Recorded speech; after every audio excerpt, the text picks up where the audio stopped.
Good morning, welcome to Mr. Ben Coaching Tuesday Training Tips. I thought I'd talk to you today about the quad muscles, the four muscles of the legs which help when you're sprinting, running, walking, climbing the stairs, part of life. But also in cycling, as you know, it's the downward phase where the quad muscles roll. And so in a rehab or injury preventative, weak quad muscles can also lead to knee problems, particularly the muscle here, the VMO, if it's weak, can sometimes cause tracking problems. So I think it's a case of, as you know, a well-balanced muscle group all around. All the four muscles want to work well. The hamstrings, of course, want to be balanced well because they've got any imbalances. You can sometimes create injuries as well. So I thought I'd just show you a few variations today. Some of you will already be doing strength and conditioning work anyway, so there's no substitute for doing things like squats, deadlifts, etc. And if you're a member of the gym, a leg press, etc. They're all compound training exercises working multi-joints, which are much more fundamental to obviously cycling, where you're pressing down, the knee, the hip, the ankle joints all working, and that's more fundamental. So you should always never sway away from doing those. You can do bodyweight squats as a starter, and if you're obviously getting more conditioned, adding a bar in and some weights is the key. But again, with squats and deadlifts, you can injure your back and you can hurt yourself if you've got terrible technique. I've seen so many people hurt themselves with doing weights when they're not used to it. So if you're not sure, if you want to do some weights, doing squats and deadlifts, etc., down your gym, ask the owner or a trainer there, or book in with someone who knows how to do correct lifting. It's well worth it on there. Okay, so I've brought a little ankle weight, which is a good exercise for strengthening the quads. I'll show you in a minute. I've got a little ball as well, and I'm going to do some simple bodyweight squats and a wall squat. Some of you will know these already, but I thought I'd just bring it in for those who haven't done it. So I'll stand up now and just do a few. If you're injured or got any problems with the knees, watch the video and then just have a conversation with your medical professional or your sports therapist or coach, etc., whether you should be doing these exercises, because I don't want you to do these exercises and worsen an injury if you have one at the moment. If you're fine, the key thing is don't go over the top. Typically as males, whenever we start something, we end up going over the top. So you don't need to be doing these 7 days a week, 150 reps. It's not about that. Less is more when it comes to strength and conditioning, because if you've not done strength and conditioning, you need to allow the body, the tendons, the ligaments, the joints to adapt, and that sometimes can be 6 weeks. So be patient, consistency is the key. Okay, so why do we want to work the quads? They're an important part for our running, even swimming, because when we're doing the kick, if we're doing front crawl with soon, we need to work here in the hip flexor muscles. But for cycling, it's the downward phase that we want to master. But also, if we've got weak hamstrings, sometimes we can be very quad dominant and have poor cycling biomechanics. So we want to have a well-balanced muscle group front and back on this. So a simple squat, as you know, we're looking for a neutral spine, and we squat down and drive up. And you try and take the weight through the hamstrings, the glutes and the quad muscles on there. So if you're new to squats, or if you find yourself when you're squatting you can't go down far without this, then you most definitely need to get help from the sports trainer at the local gym, someone who can help you learn to squat properly. But essentially, if you imagine you're sitting down onto a chair and go down. How far do you squat down? There is schools of thought that people go right down, but simple terms, 90 degrees I think is a sensible way. But if you can't maintain a neutral spine, if you're doing this, then you only need to go down 45 degrees until your body's got the range of movement allowing it to do that. So simple squats, okay. And again, if we had assumed this was a weight, we could do a goblet squat, a kettlebell or a medicine ball, anything a couple of kilos up to what you feel comfortable. And we can work in this position, and it's going to load up the quad muscles more now because of the position of the arms and of course the extra weight. So if you're carrying a 20 kilo kettlebell through here and I'm 81 kilos, suddenly I'm lifting 101 kilos overall weight, so it's 20% increase. So it's quite a bit of work, and that's going to work through here.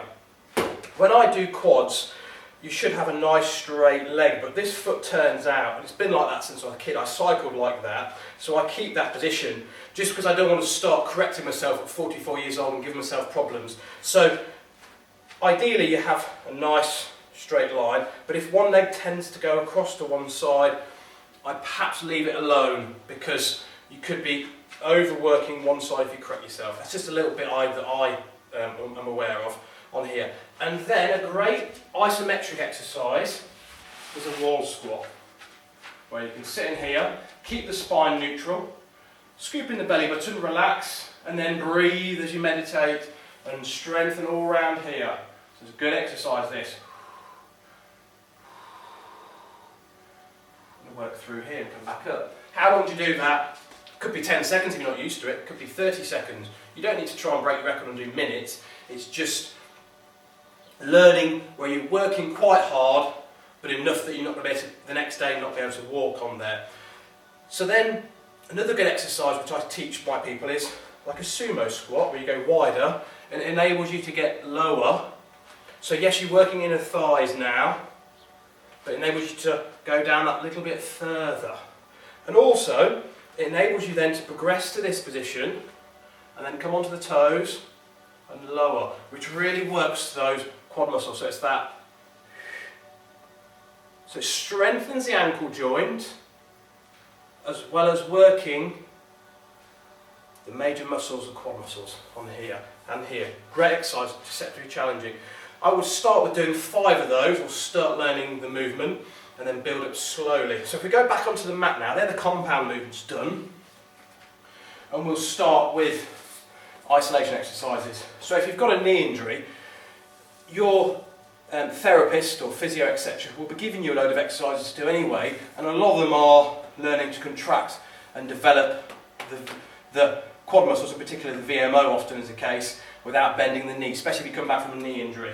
So I'll assume for this video that no one's got any knee problems and you're confident to do this. The reason why I'm using an ankle weight is because I regularly do this exercise, and I want to add a bit of weight onto the ankles. I'm putting a ball under the head just to keep myself better position. I'm gently pulling my abdominals in to support the back. This leg could be flat, this leg can be raised, whichever's come from the spine. I'm relaxing and I'm going to lift and lower. Make sure that if you've got a weight, you're working it. So we're working the quad muscles and the hip flexors. And the leg is parallel. If you start to turn the leg out, you put more emphasis on the quad on the inside and outside, versa. Now, most physios, osteopaths, etc. will tell you that the VMO often is the problem muscle that a lot of people have weakness on. So I've done 6 of these now. I can really feel these quad muscles working. If you haven't got a weight at home, it doesn't matter. Start with just doing the leg. And because it's a big muscle group, remember to flex the toe on the way up or into the way down. You're quite comfortable probably doing 2 sets or 3 sets of 10 or 15 repetitions and change size. Just make sure that I would recommend stretching the hamstring before you start, and you work with control. If you fling the leg up quick, the inertia, you won't even have time to really contract the muscles. So that's a great little exercise to do, and then you can have the leg flat. You can put a little roller underneath. We use a ball in this case here under the knee, with the knee bent, and you can just learn to connect the quad muscles. That's usually what you do from a rehab exercise, but it just teaches neuromuscular connections on here.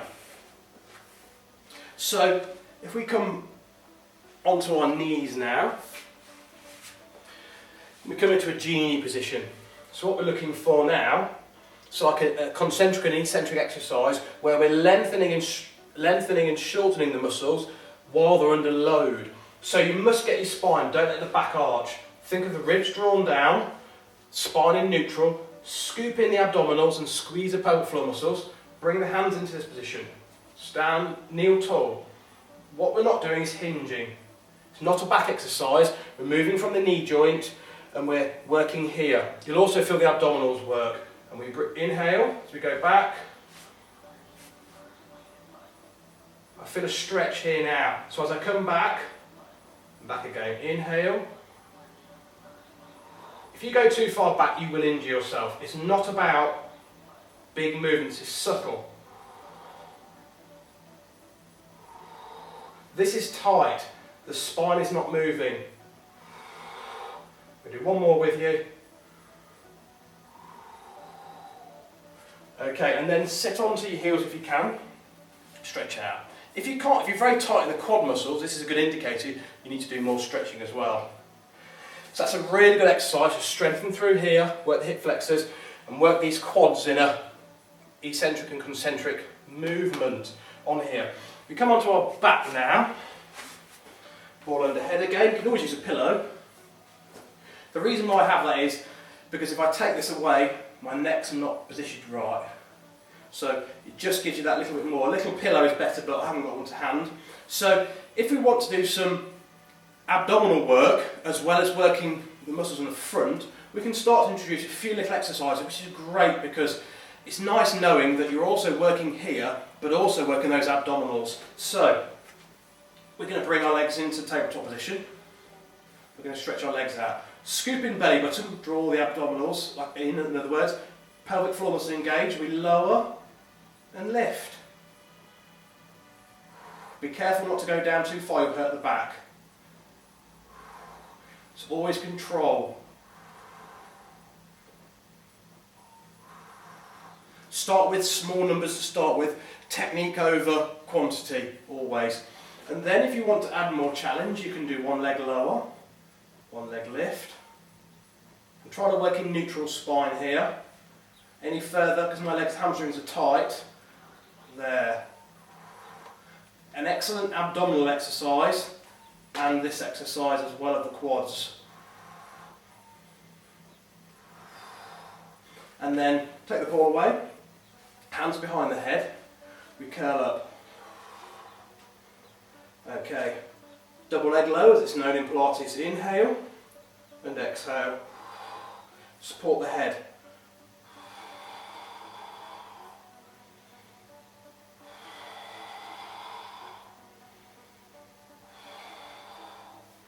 There. And they're all simple exercises that you can do. Don't do too many to start with. Learn the basics. You can always email me if you're not sure, betterinspiredpersonaltraining.com. And there's some exercises that will challenge the quad muscles as well as also the benefit of here. And then in another video I'll show you ways to stretch the quad muscles out, because some people have got horrendously tight quad muscles.